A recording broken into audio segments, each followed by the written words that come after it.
Olis gente, ¿cómo están? Hoy estamos en otro nuevo videito. En este nuevo video les traigo un tutorial de cómo dibujar ropa. Ya tengo varios tutoriales similares a este en mi perfil. Ahora sí comencemos. No les voy a explicar el procedimiento de cómo hago la ropita porque siento que es mucho mejor que observen cómo lo hago.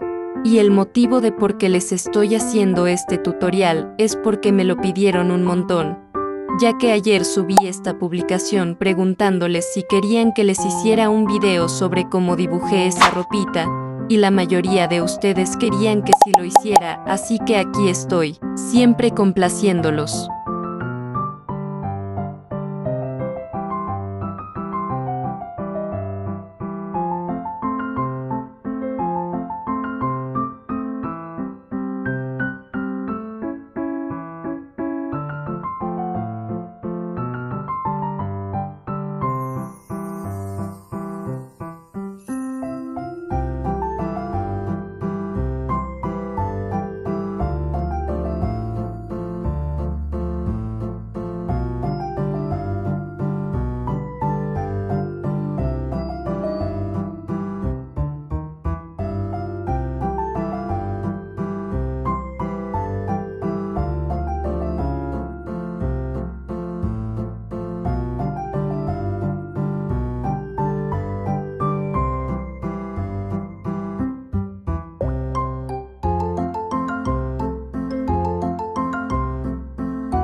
Este sería el resultado final. Espero que les haya servido este tutorial. Nos vemos en un próximo video. Chao.